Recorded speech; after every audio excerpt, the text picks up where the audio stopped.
Stephen A. Williams, president and founder of the creditrepairshop.com, and in today's video I want to talk about the Consumer Financial Protection Bureau. Are they on their way out, or will they be severely slashed with their authority now that Donald Trump has been elected president of the United States again? For you that don't know, before in his first administration, they were actually trying to do away with the Consumer Financial Protection Bureau. They felt that they were overreaching into what businesses were doing, that they were trying to actually tell businesses how to run their business, and that if they were to stay around for any reason, that it should just only be for lawsuits when they were going to do class action, but that they should not be trying to make the rules on how business owners should run their business or how corporations should run their business. So now, that video got a lot of scrutiny. People didn't believe me. I said, don't take my word on it. You can go and look at the Supreme Court decisions. They did decide that the Consumer Financial Protection Bureau did have authority to do some of the things that they were doing, but I believe that actually came down mainly because the pressure was not there that was there when Trump was president before. If he would have made it to got elected in 2020, Consumer Financial Protection Bureau, I believe, would not even exist today. That they would not exist today. And now I'm going to give you some things that have been coming down. So don't take my word on it. I always say what you should do is you should, listen to what I'm telling you, because I'm out there gathering information from reliable sources. And then what you should do is you should do your own investigation. So first, let's just go with the background of why the Consumer Financial Protection Bureau even came about, because they have not been around that long. So it was established in 2010 under the Dodd-Frank Wall Street Reform and Consumer Protection Act. They have faced ongoing scrutiny regarding its regulatory reach. Critics argue that certain actions by the Consumer Financial Protection Bureau exceeds its statutory authority impacting financial institutions and consumers. So now, back in 2008, when we had the housing crash, the Dodd-Frank and other issues that was happening with the economy, Consumer Financial Protection Bureau was put in place to try to regulate and try to protect consumers. Some of the stuff that they have in place is good things for consumers. But the other side of it, which is what the business community is upset about, is that the regulations that they're putting in place do not match anyone who has ran a business. Like the people who are putting the things in place, it's like they don't even understand that you have to be able to run a business, and the things that you're putting in place, no one who is legitimately running a business would ever put those types of things in place, that you're actually impeding business, and you're actually making it harder for consumers to even be able to make a decision. The consumers can make their own decisions. They're taking the power away from consumers. So here are some of the things that were alleged, and you're going to see this stuff, I would say, very quickly, because they're already writing laws to turn this stuff around. Probably you're going to see, what do they call it? When the president writes those executive actions, you're going to probably see these turned around like right away.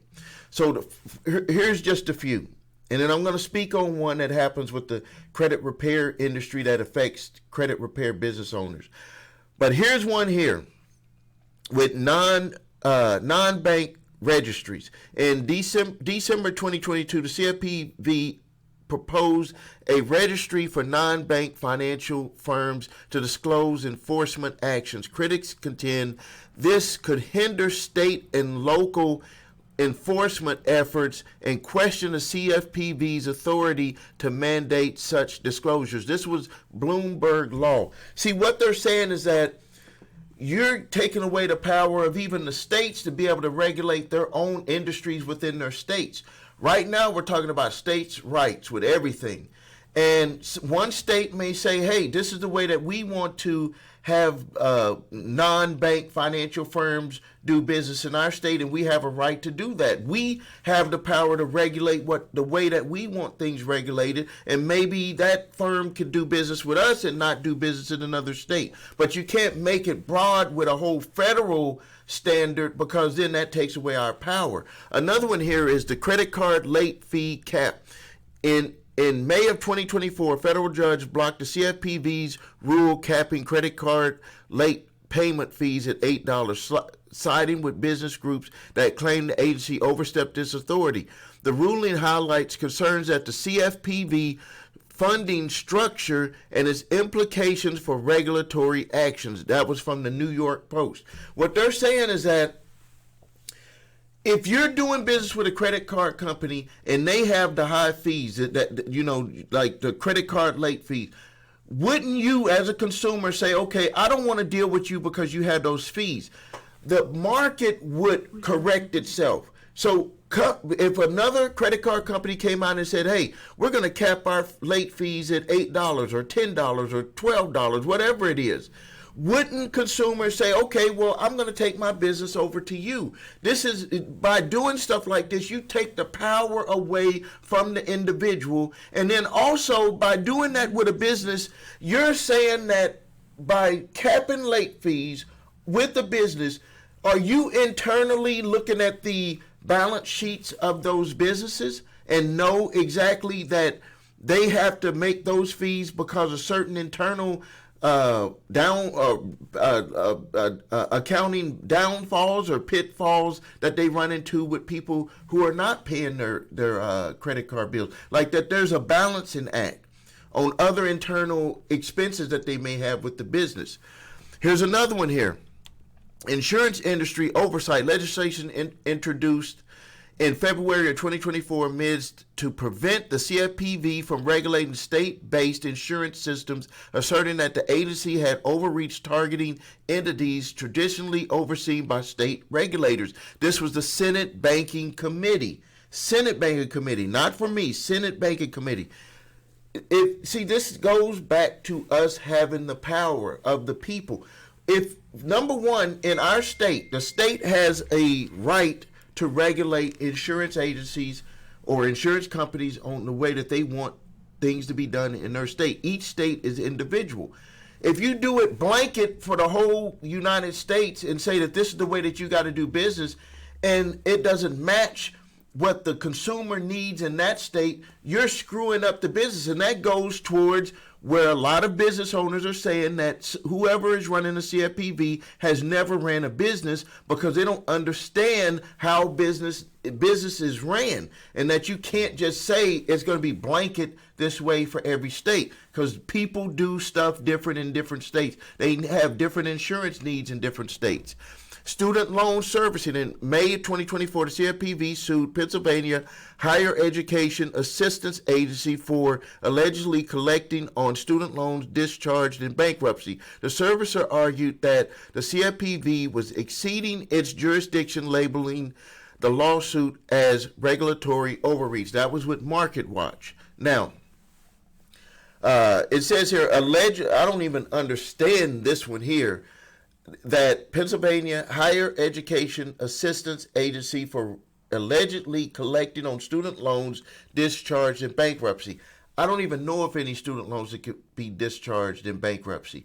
So I will do some research on this one to even find out what's going on with that one. Now, when it comes to credit repair businesses, you've probably seen how we've had to adjust our business. You've probably seen how other companies have had to adjust, and some people are existing without being compliant with the laws.